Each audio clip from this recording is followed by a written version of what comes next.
Warning, the following podcast may cause you to question your belief in government, disregard authority, get arrested, be disowned, or deported. Welcome to De Lenda Est Carthago, a curmudgeons.net podcast. I'm one of your hosts, Andy. And I'm your other host, Aaron. We're here to cut through the clutter of some of today's headlines. This is the If You Weren't Depressed Before, Listen to This edition of the podcast. On this edition of the podcast, we discuss the sad case of Miriam, Carey, the really fake government shutdown, the NSA does not track your phone location, and Monkish Beer. Okay, well, the first thing I want to talk about was something that happened in D.C. last week, right? Was that Thursday? Yes, Thursday. And I wanted to write an article or make a video, but I didn't have time to. And as the story was breaking, I was making predictions, and that's why I wanted to make a video, so that I could put all my predictions out there ahead of time before all of the news stories hit. Not so everybody could see how brilliant I am, but so everyone could see how ridiculous the media is and how predictable they are. Yes. Of course, I'm talking about the murder of the woman Miriam Carey, 34-year-old dental hygienist who obviously had some mental issues, but she drove her car all the way from Connecticut to D.C. and got into an altercation with the D.C. police and any number of other police agencies in D.C., which there's like 100, I think. And the interesting part of this one is, so there's actually video of this, which I can post, maybe insert into the podcast here. But the media kept saying she tried to ram her car, or she did. They were originally saying she rammed her car into the barriers. Yes. Right, surrounding the White House. Like she was trying to, and keep in mind this is an Infiniti sedan, not a Humvee. Right. Or a well, and it's not like it was some derelict vehicle that, there's no particular reason to think that this was some nefarious intent. Right. And there's also no evidence from the pictures of her car afterward that she actually did run into anything, because the front of the car is completely fine. There's no dents or scratches or anything. So she pulls in, she's surrounded by all these cops, they draw their weapons, and what I want people to think, or to ask themselves, is if you're in that situation, forget being a cop, but you're just in a situation where you're dealing with a woman in a car, and she's obviously distraught, is your first instinct to pull out a gun and start shooting at her? Unfortunately for today's police, yes. But if you're a cop, yes, apparently. So she pulls in, she backs out, tries to get away from them, and they fired 8 shots into her car. She drives the other end of D.C., and they shoot 7 or 8 more times, eventually killing her. Now, how did none of the cops, and especially one that supposedly was close enough that he stuck his pistol inside of her car window, not see that there was a baby in the back seat? Or did they see that and they just don't care?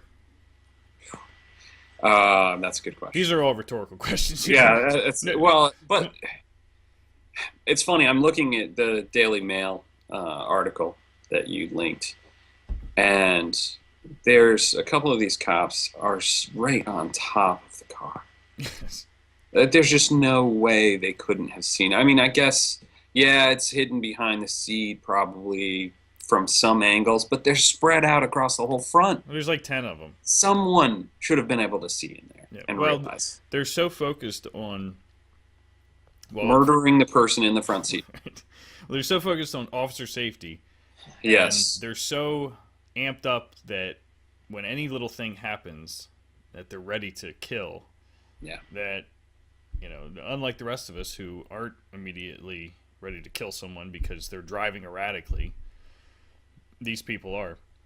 Now, in contrast to Miriam Carey's car that she supposedly slammed into the barriers, if you look at the picture, which I'll also post, of the Capitol Police officer's car, who did smash into a barrier as he was driving 80 miles an hour through the city Yes. Yes. and could have easily killed someone. His car is totally destroyed. The whole Yes. right side of the car is demolished and smashed in, and the door ripped off. That's what it looks like when you run your car into a barrier, a concrete barrier. Right.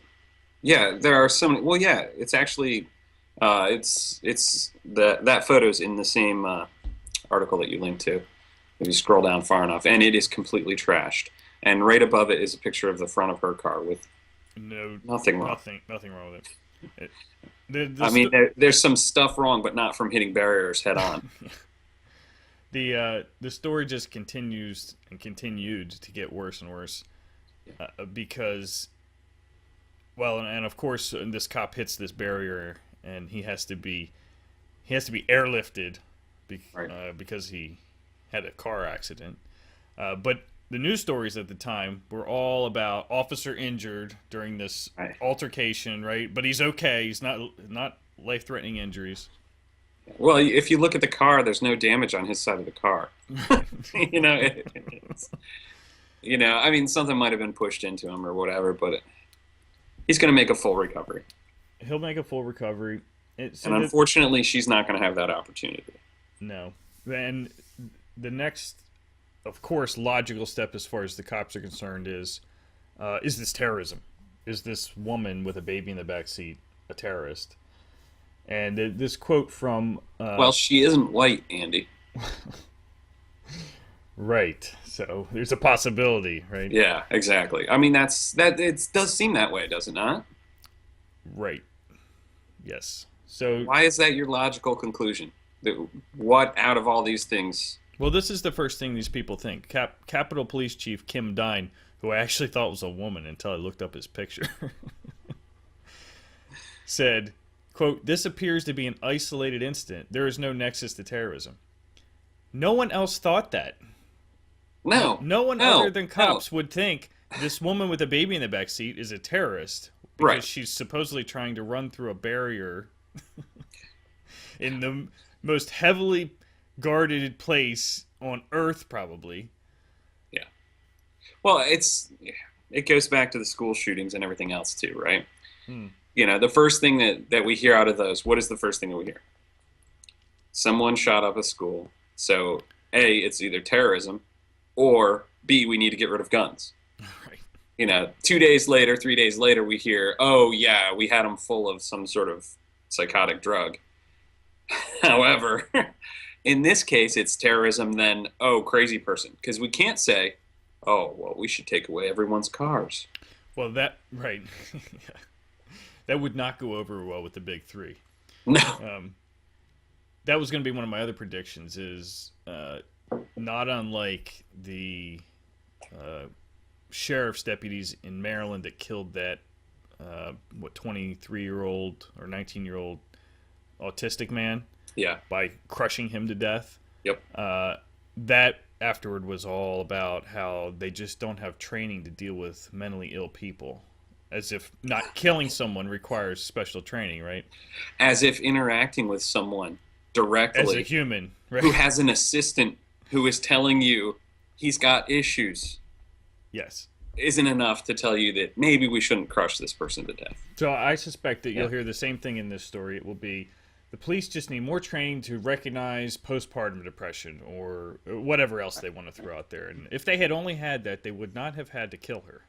I'm not even sure it'll go that far because, I mean, as you noted here, what was the reaction to this in Congress? Well, Congress, of course, applauded, gave a standing ovation to the heroic murderers who killed this woman for protecting all of them from her, whatever she was supposed to be doing. It went on for like 5 minutes of this applause. Yeah. It was just sickening. Yep. The just hero worship of cops, it just knows no bounds apparently. So you can murder an unarmed, I guess we haven't said that so far, the woman was unarmed. Yes. The cops would say she was armed with a car, but okay. Well, just like when they beat you down on the corner, you're armed with your hand, which you raised in a violent motion. That's right. You officer safety, and you were resisting arrest.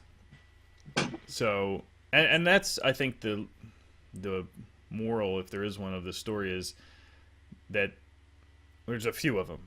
One is the cops will use any excuse, right? So no matter what you're doing, whether it's looking at them the wrong way or whatever, they will raising find an your excuse. cell phone, Raising, taking a video of them.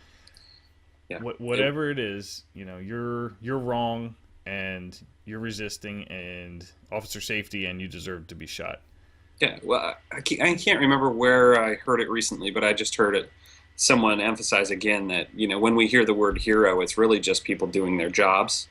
Well, in this case, we hear the word hero, and it's not even someone doing their job. No. These people are not serving and protecting. Yeah, okay, they protected Congress from nothing. Right. But they certainly didn't serve this woman or protect her. And it just seems to get worse and worse the more... It's almost like a vicious cycle. The more people they do things like this, you get these absurd reactions like Congress and people applauding them, and then they're just emboldened to continue doing it. Yeah, well, why wouldn't you? Right. Again, if you just take a step back for a second and say, this woman posed maybe some threat, maybe she was a reckless driver, whatever, but no threat that deserved to be summarily executed in the streets of D.C. I mean, but if you say that, you must hate cops, so you must hate the law, you must hate law enforcement, you must not be an American, all these things, the propaganda, Yeah. Yep. Well, and I don't have a happy ending for this one. I can't say. Hopefully that anything will change because of this. It will probably just continue the dive into more and more of the police state. As I said to my coworkers the other day, when you are the people who judge the justness of your actions, how is anyone to police you? Yeah. Well, that's what will happen here. There'll either be a cursory investigation, in order to appease Carey's family, or there'll be none at all, and it will just be, they were doing their job, and you have no recourse. Yeah. Yeah, I have a feeling it's going to be the second one. It's a tragic event. And unfortunately, though, even the news media is saying that, they're only covering half of the story. Well, that's tragic. Yeah, and that's maybe the other thing here is that there's been so little coverage of this. I mean, it was on Thursday when it happened. There was a little bit. You didn't even hear from her family, and then nothing. I've heard nothing in 3-4 days now. So no, not a word. And I guess maybe one of the other sad things here is her child, who is, I don't know, still in the custody of the state. Well yeah. So yeah, I would like to hear some follow up on that. We'll try to follow up on this one. Yeah. Yes, we will. Well, that's depressing. Sorry. It had to be done, unfortunately. It did. But maybe something a little more lighthearted now. Yeah, agreed. Like the really, really, really, really, really fake government's shutdown. No, it's real. John Boner told me. It's only real if you let it be real. Just like government.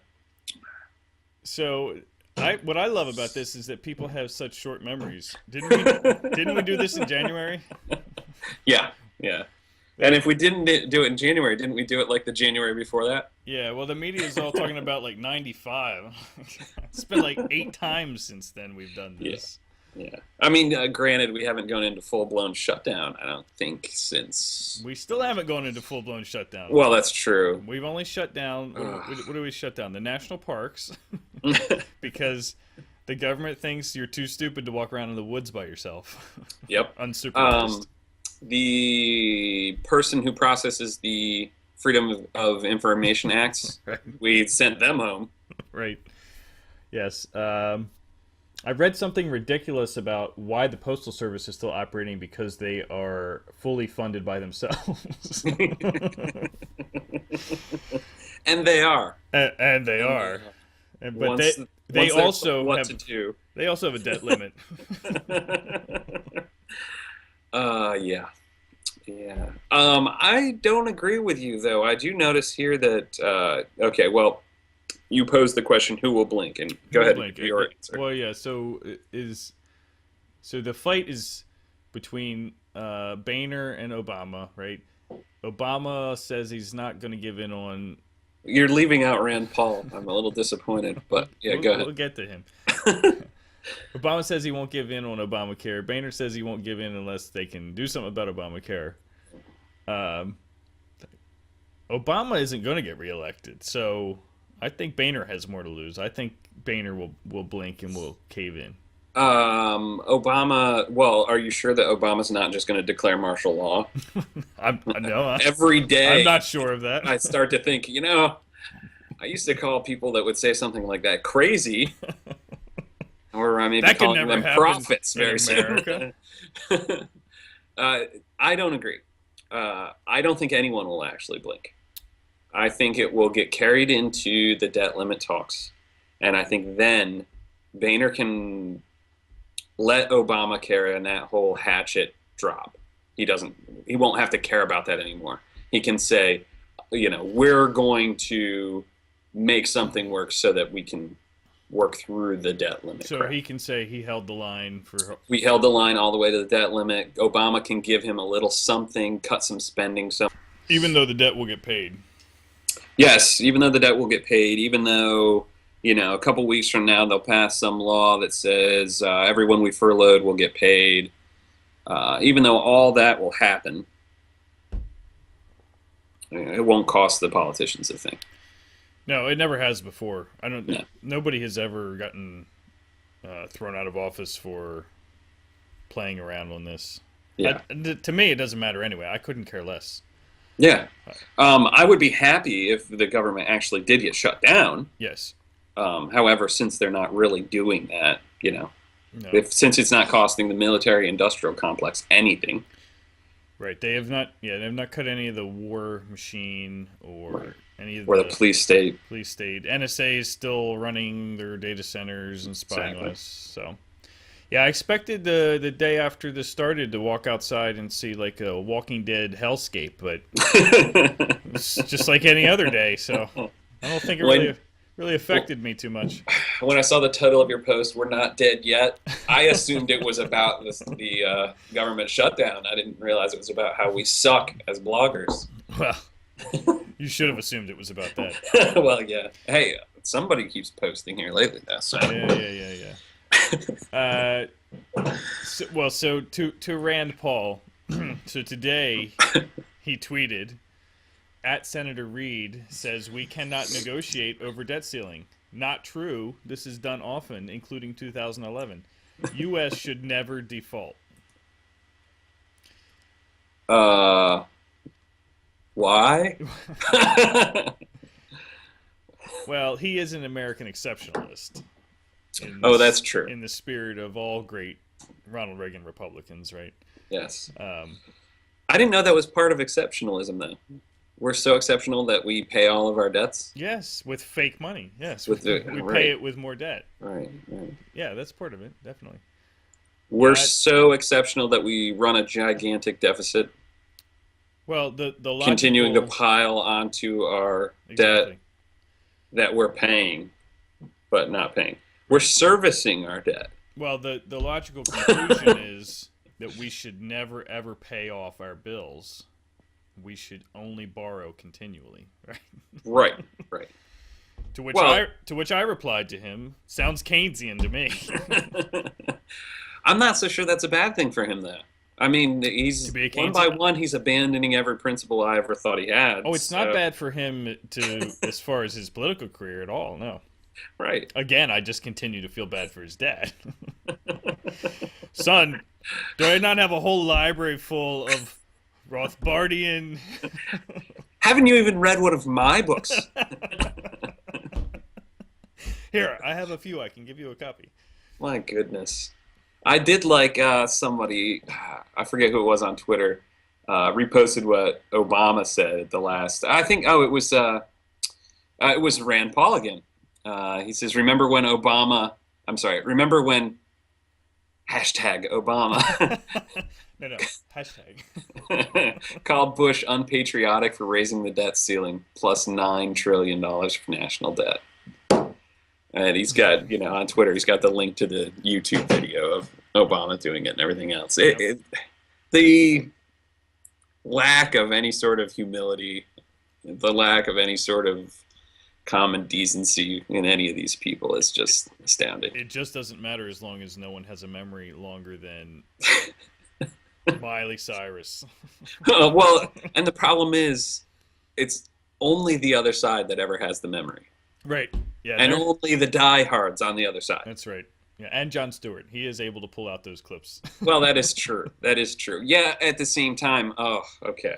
So I almost put that we should talk about him and his calls for, single payer health care. I have not seen The Daily Show in a long time since I got rid of cable.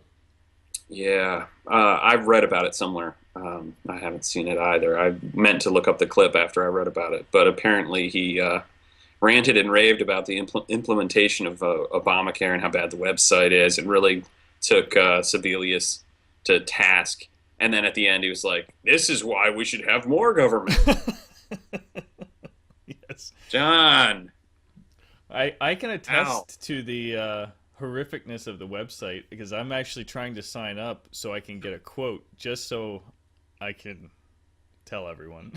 But you literally cannot get past the first screen. The first time I tried it, I filled it in with fake information, of course, and hit submit. It goes to the security screen where you put in a password and some security questions. I submitted, and it says, "Sorry, you can't have two answers the same in your security questions." I don't. And it kicks you back to the beginning screen where you have to start over again.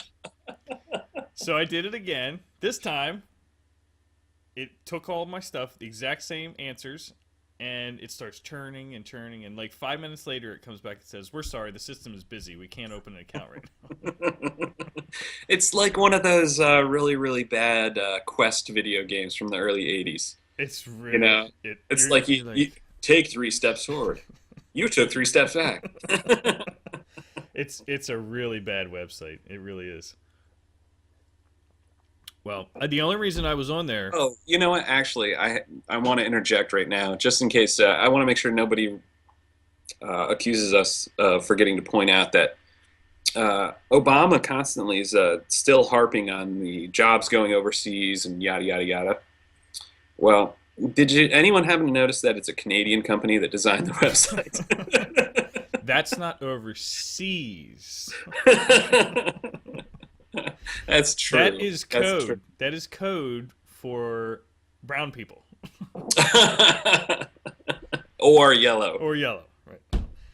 The Asians are taking our jobs. That's really what they mean when they say overseas. Certainly. I thought that was kind of an important little note that everyone seems to be glossing right over. We need like the anti-Canadian. The Canadians are taking our jobs.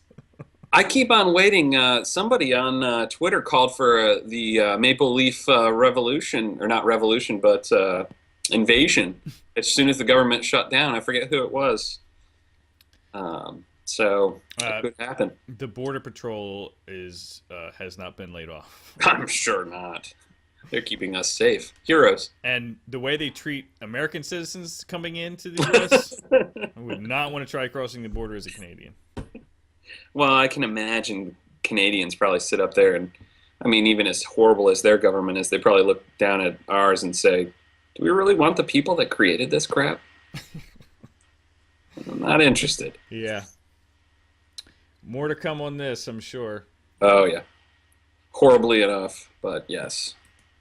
All right, well, every time we podcast now, we have to talk about this particular agency. I'm still afraid to say the letters altogether because I'm afraid I'm going to get sued by Robert Wenzel. You can put periods in the middle, and then it makes it okay.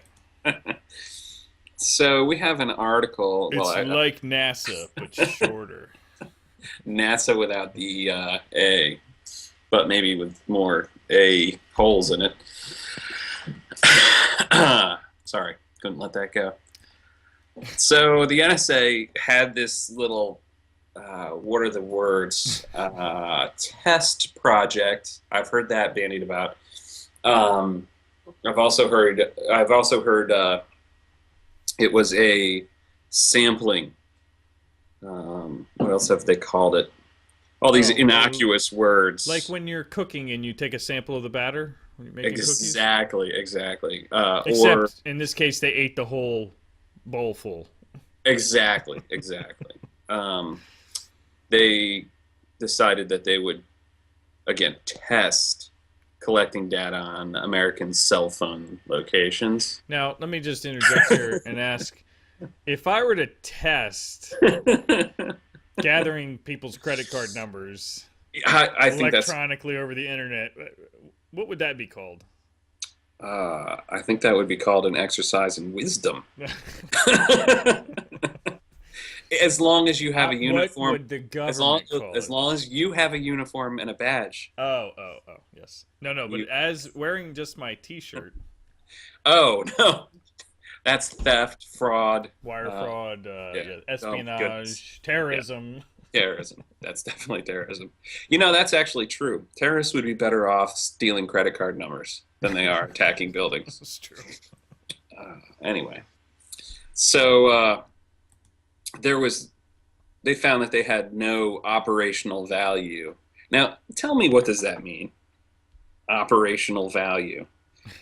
It did them no good to know where Americans presumably were with their cell phones. The only time I can think of where that would help someone is if you were doing some sort of a rendition or something like that, right? Yeah. Huh. My favorite part of this, this is from the Washington Post, is this paragraph. It says, intelligence officials have said that such collection efforts are important counterterrorism measures and are legal. They also have said that the collection does not involve the NSA listening to phone calls. The call database is the best part. The call database contains only phone numbers and the time and duration of calls, but no conversation content, subscriber names, or cell site location. Yeah. Now, let's say that's true, which I'm sure it's not. But a database that contains phone numbers and time and duration of calls. I mean, I think I could click right now and go do like a reverse 411 and find out who belongs to that phone number and probably where they live. Yeah. So even if they weren't storing that information, it's ridiculous to think that they can't access it instantly anyway. Oh, yeah. Well, all right. So here's the part that I really liked. The part I really liked was where they say the data was not used for any other purpose. Then he says... Other purpose than what? Spying on people? Then Ron Wyden, the Democrat out of Oregon, said, after years of stonewalling on whether the government has ever tracked or planned to track the location of law-abiding Americans through their cell phones, once again, this is the phrase that kills me, the intelligence leadership has decided to leave most of the real story secret, even when the truth would not compromise national security. Now, great for Ron Wyden for saying this. However, the intelligence leadership... Is he talking about the head of the Intelligence Committee? I'm thinking, maybe. They've decided or to leave it... maybe the lizard people. What? There was an interview I think Lou Rockwell did with Timothy McVeigh's brother, somebody involved with Oklahoma City bombing. Mm. And the guy said after going through all the work to get stuff from the FBI and Freedom of Information Acts, he said, the government lies so often that they will lie even when the truth would suit them better and be more beneficial to them. Yeah. Because they're so used to it, they cannot help themselves. Yeah. They can't even think about telling the truth. It's not in their being. Yeah, it's so disturbing. I don't know if you saw it, but XKCD had the other day a cartoon, and it was an open letter and I forget what the guy's name is that writes that. But anyway, he was writing to whoever's in charge, and he lists off all these people. It's like the lizard people, the Skull and Bones Society, and he's like, all these wild guesses at who's actually in charge. And his whole point was that it's embarrassing what you're having these other people who are your minions obviously are doing. Which okay. So I don't agree with what his point at all, but I like the idea that he took it to that extreme because it's so obvious that these people have no clue what they're doing. It really is. There's something else directing, obviously. Yeah. Well, when you don't put a guy like Keith Alexander in charge, Mr. Star Trek. All right. Because you want something. You put that guy in charge because he won't ask any questions, and when you tell him he can spend $100 million to build out the Enterprise's bridge, he'll be like, great. Yeah, what else do you need done? Do you need me to kill anybody? Yeah, that's not a problem. So I guess I don't have a whole lot more to say about this. That phrase just really bothered me when I was reading the article. The intelligence leadership. Oh, and yes, I will say now, I don't believe in lizard people. Okay, it's a metaphor for whoever really does run the government. Okay, they're obviously not lizards. They're aliens, right? I don't want to say it. Oh, sorry. Didn't you have one more story here about our beloved friends? I do. I wasn't sure we were going to get to it, but I think we got time. I think we have time. Let's see here. So this one's from The Guardian, which is pretty much proving itself to be the best newspaper in the world lately. That's right. So the title is NSA stores metadata of millions of web users for up to a year. Secret files show. That's my favorite part. So what I liked about this was it actually talked. Sorry, I wasn't expecting to do this. Oh, here we go. The Marina metadata application tracks a user's browser experience, gathers contact information / content, and develops summaries of target, the analyst's guide explains. This tool offers the ability to export the data in a variety of formats as well as create various charts to assist pattern of life development.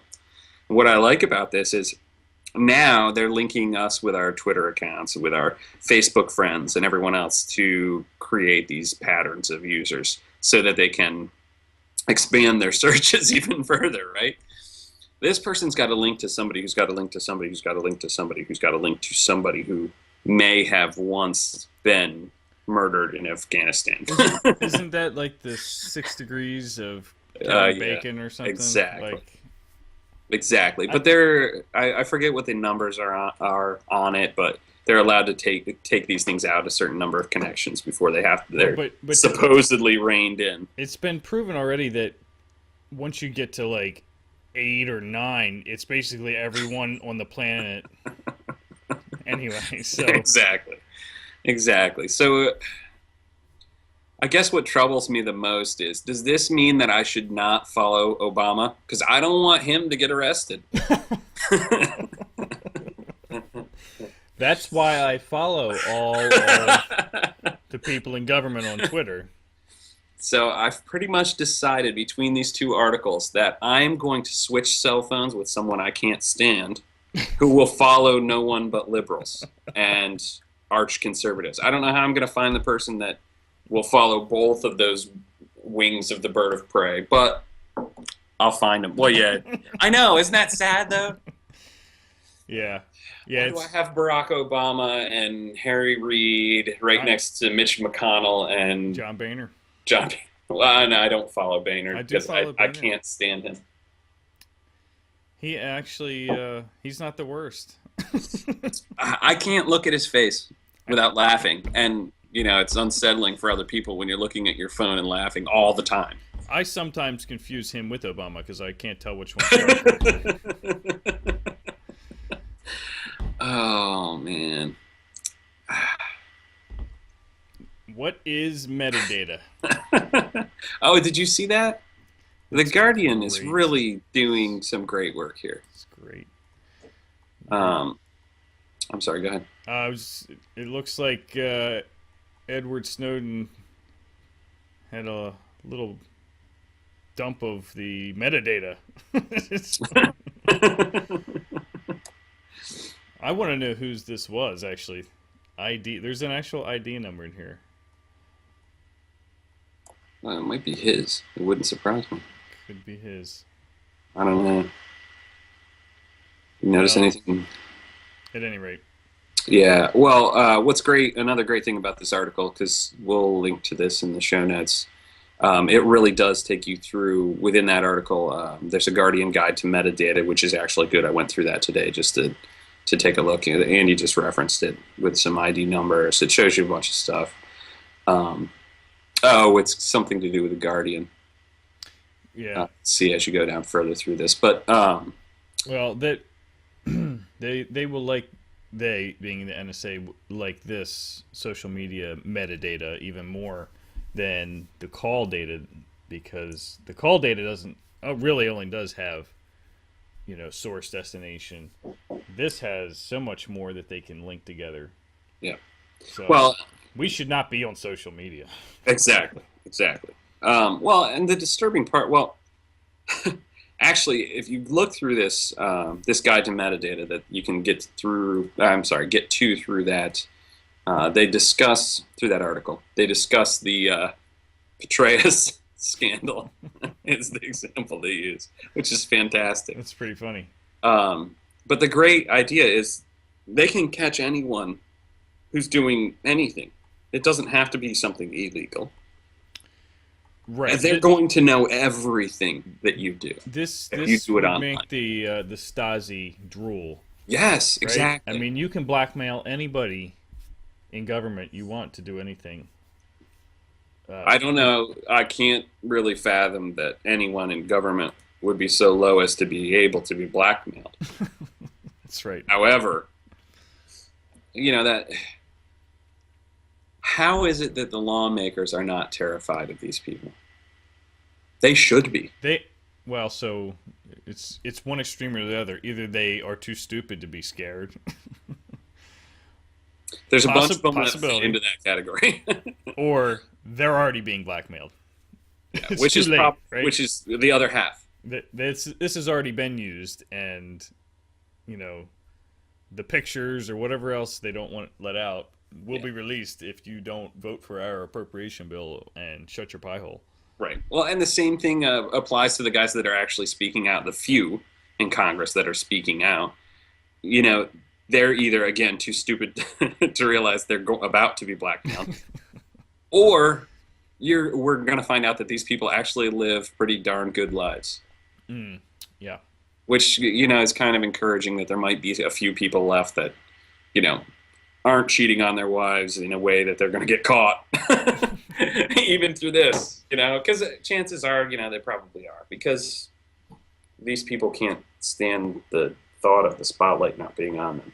Yep. Whether it's in an elusive way or whether it's in a direct way. They all are narcissists, that's for sure. Yeah. Yes, it is.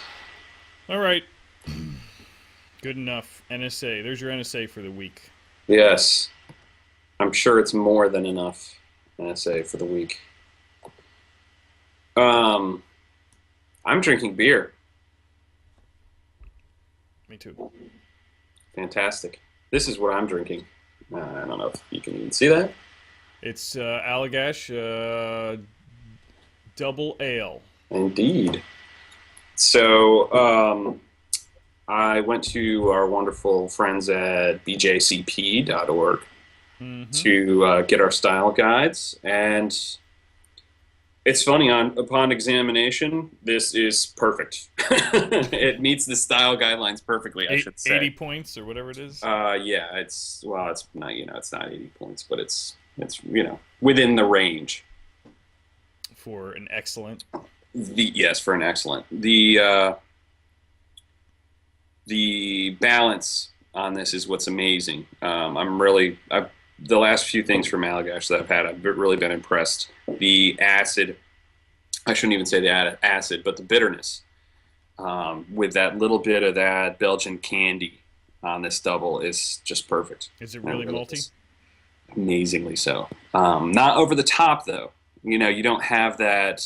You get the little bit of biscuity kind of bready taste right up front, but then the mix of the sweet and the bitter overpowers that, and you're left with just a slightly bitter taste as an aftertaste. What's the ABV on that? I think it's 7. Yes, 7%. Very nice. Very good beer. Highly recommended. Well, I can tell you that yours was better than mine. So here's what, I don't know if you can see that. Here's what I was drinking. Monks' ale. Monks' yeah, that's an apostrophe on the end. So my wife picked this up somewhere. I guess she was making her own 6-pack or something. The street corner. The label says Monk's Ale, and it says made with care and prayer. And I can tell you that, I don't know about the care, but they probably should have doubled down on the prayer while they were brewing this. That's also all the label says. It doesn't say what kind of beer it is. It doesn't have any alcohol percentage on it. All it says is it came from New Mexico. So I did crack this open. It's probably the blandest Abbey or Belgian or Monk beer I've ever had. It's a little oversweet. It has no hop aroma or flavor. It has no head.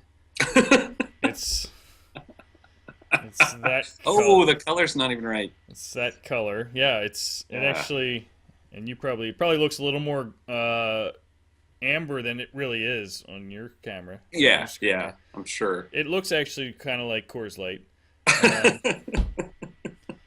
So. Actually, here for comparison's sake, here's the Allagash, which looks delightful. So my review of this is: don't buy this. If you see this, run away screaming. What's funny is it sounds tempting. Yes, care and prayer.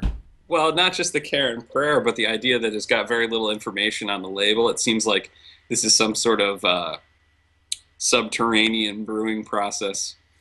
I don't know what they did. It's just bland. Yeah. Underwhelming, to be sure. There's your beer for the week. Yes. So, buy the Allagash. The Belgian double, well, it's a double ale, I guess, is what they call it. Fantastic. Monk's Ale, not so much. Thank you for listening. Send us suggestions, links, or show ideas, and please remember to rate our blog posts. Follow us on Twitter, like us on Facebook, and subscribe to our YouTube channel. We'll be back in 2 weeks when Andy finally realizes that the Monk's Ale contained NSA tracking nanobots. It'll be far too late to save him. I will, however, soldier on by stepping up to the Allagash triple. Until then, spit on your hands and hoist the black flag.